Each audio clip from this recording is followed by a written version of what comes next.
Hey, everybody. Look at all of these fun faces popping up. Welcome. I've been so excited about tonight for a long time, and I could not be more excited to introduce you to my bestie in life. She's also now known as a best-selling. I can't. Oh, I just ruined it all. She just pulled up our screen. I was trying to tell her where to find us. So we're actually on a platform called StreamYard, and so she is not going to be seeing the post. But don't worry, I added her to the group so she can go back and read your post. And this is going to be short. It'll be super funny and very powerful. And I could not be more excited to introduce to you. Isn't it crazy that I get to say you're a best-selling book author? Yeah, it's even crazy to me. I know. I love the way it sounds. You sound all like hoity-toity, famous-like. I know. I just had to take off my T-shirt and put on this hoity-toity shirt, so I look hoity-toity. That was one of my questions. Do you have to? We're not going to jump into it, but do you have to wear makeup and have flawless skin to be a part of this company? She will Mary Kay no, because I never wear makeup. If you know me, I don't ever wear makeup. So you can have a very successful Mary Kay career and not be a person that wears makeup. Although she's telling you the truth. Like a hooker right now, but it's only because I've had interviews all day long. Video stuff.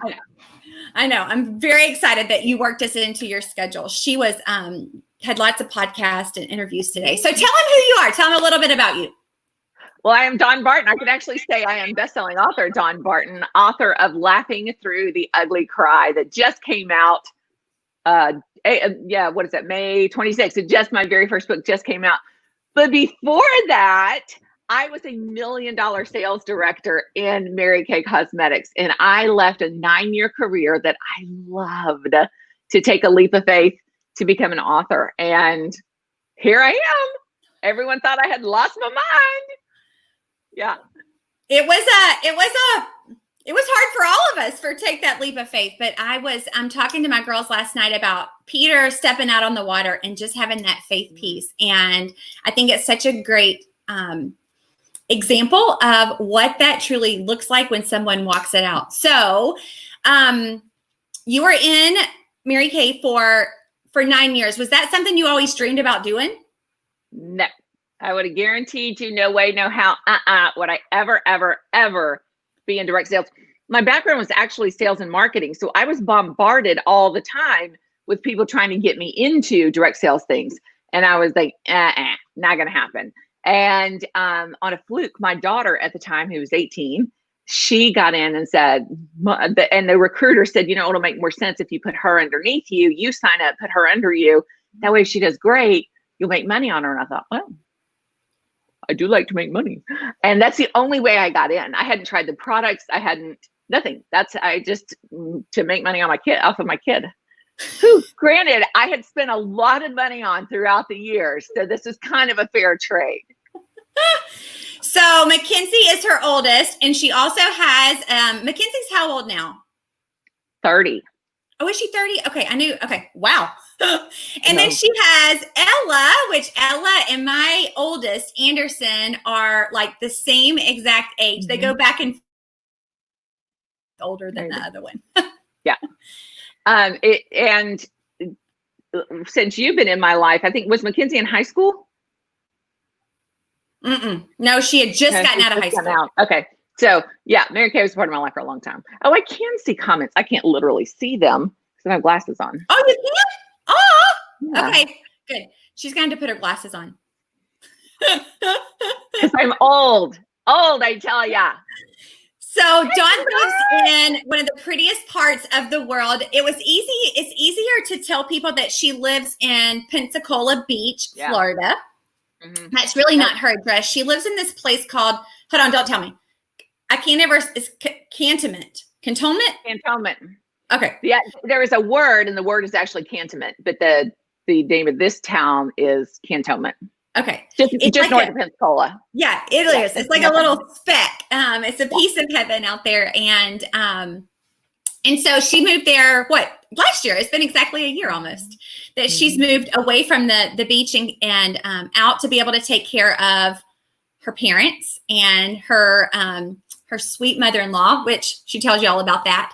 But I am just curious, with all that you had going on with a lot of moving pieces, do you feel like running a business you never thought you would be doing, was that something that you felt like you could do while doing other things? Because I know coming out of this quarantine, we've all had to homeschool for a season, and our finances look different, and some of us had to get extra jobs. So do you feel like this is something someone could do that is juggling a lot of different pieces on their plate?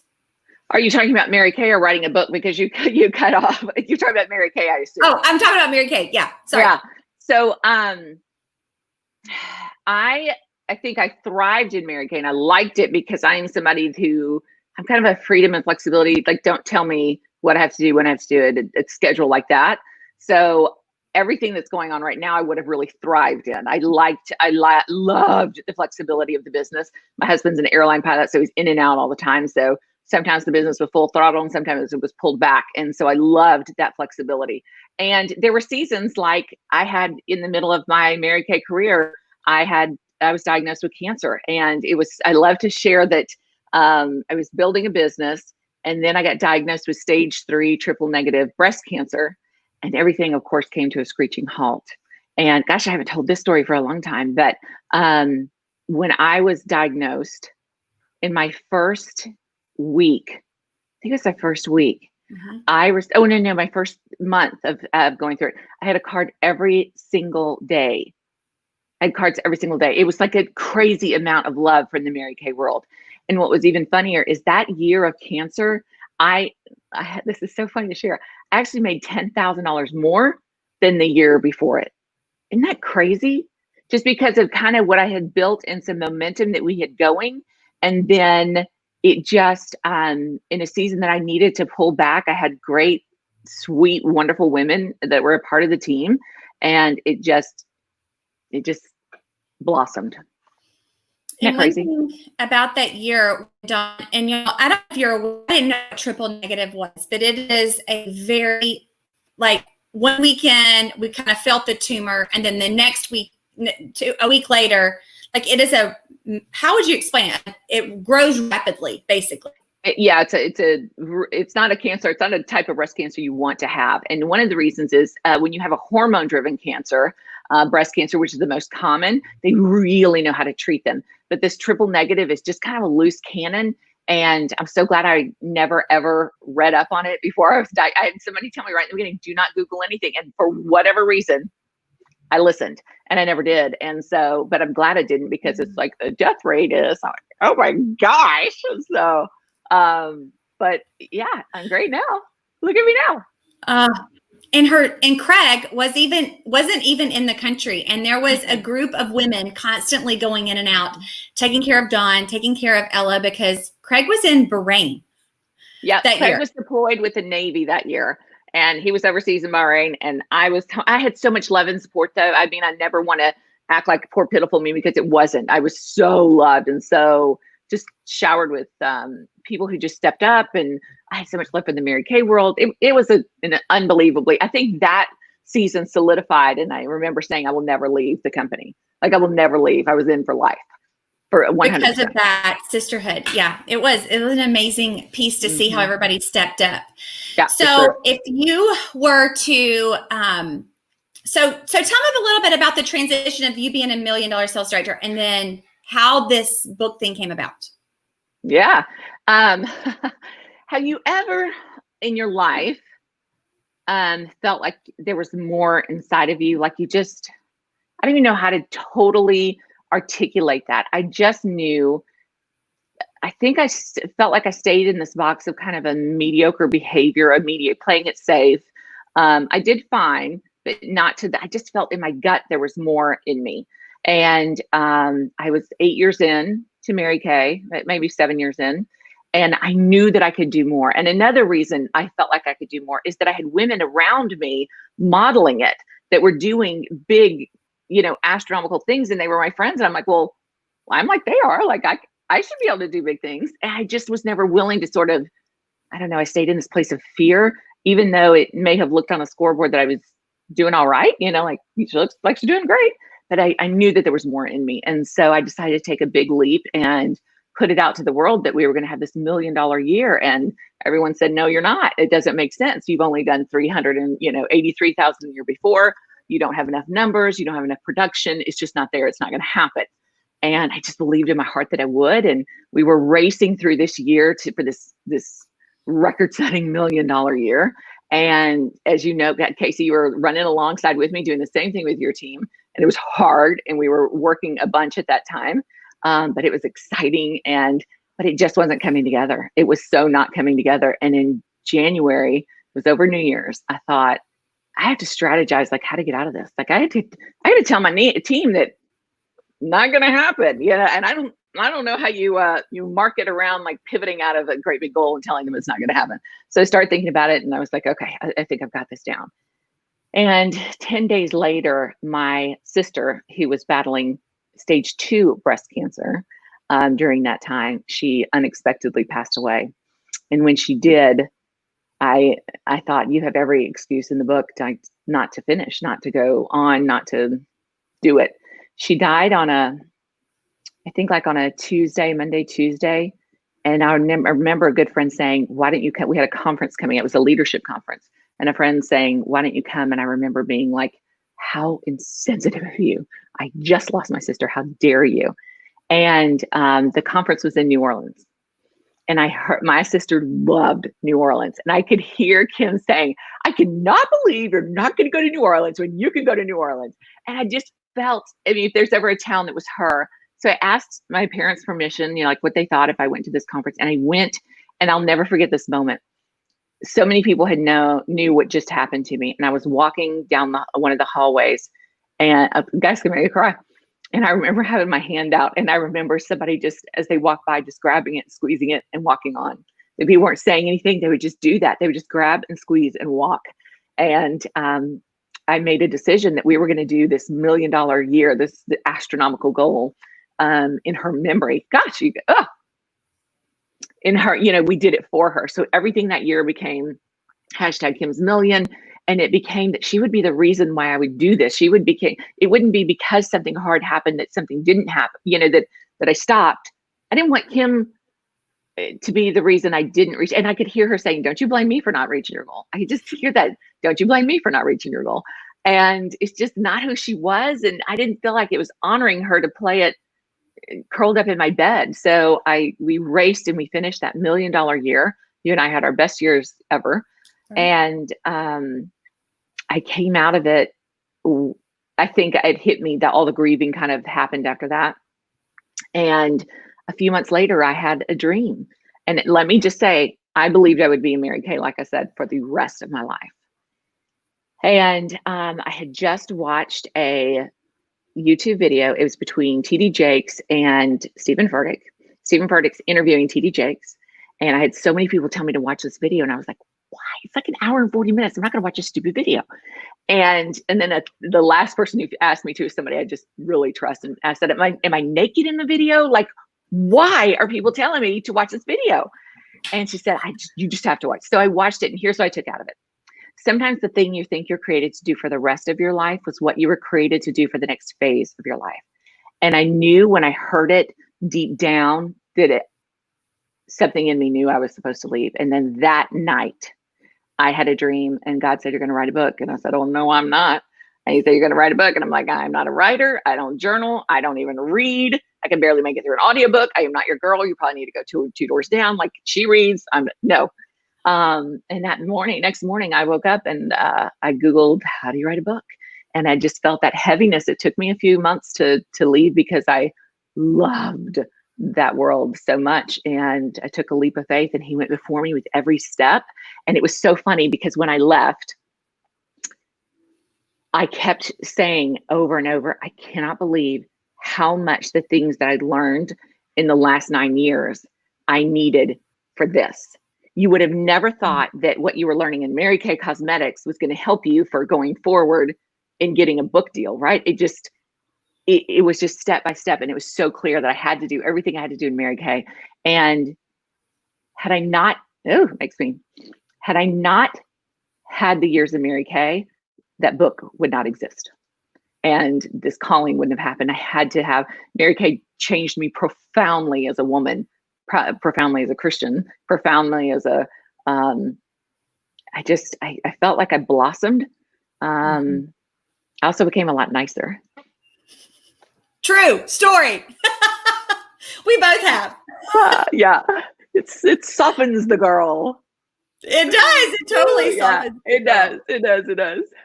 And it was a very emotional. We celebrated our best years together, and Dawn was my running partner. Like, we didn't do anything without each other. So when she told me, and you know how you like know someone and you sense something, but you're like, I don't want to believe it. When she told me, I knew that it was,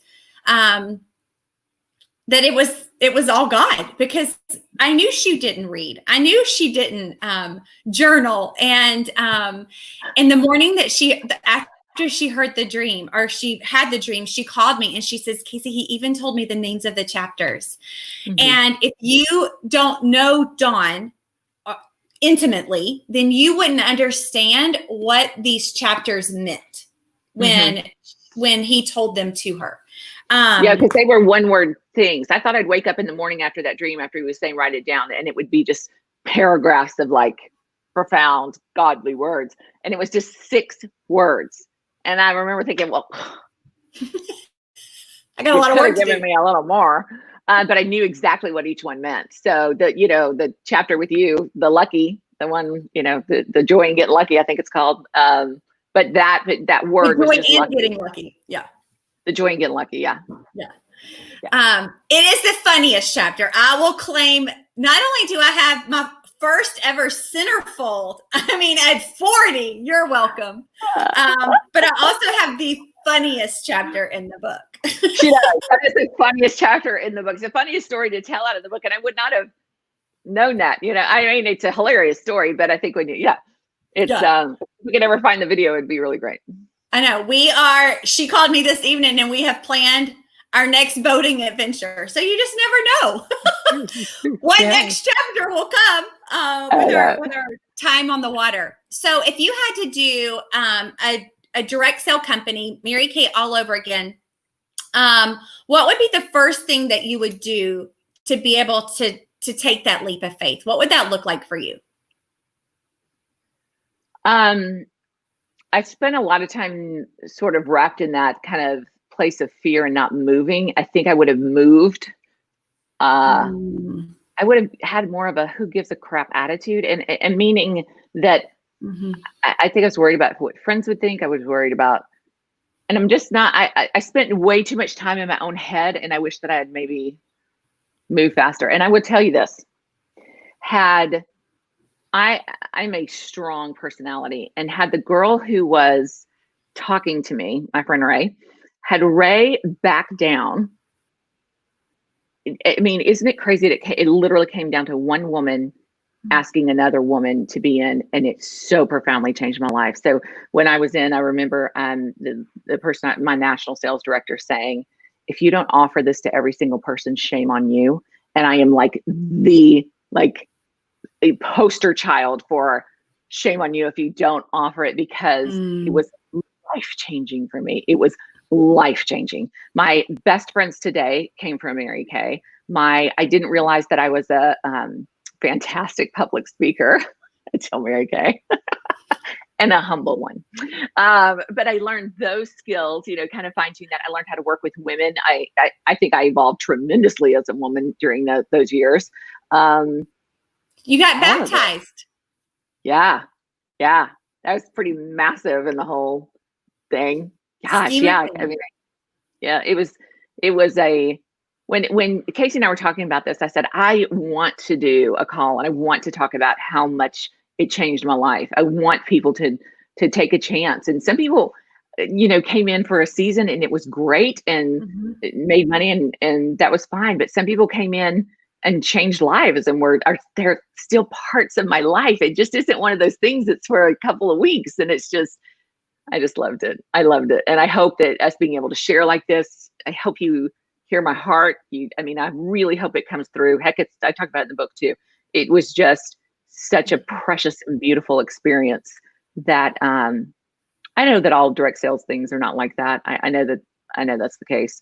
And but this one's just, I think, a little bit different.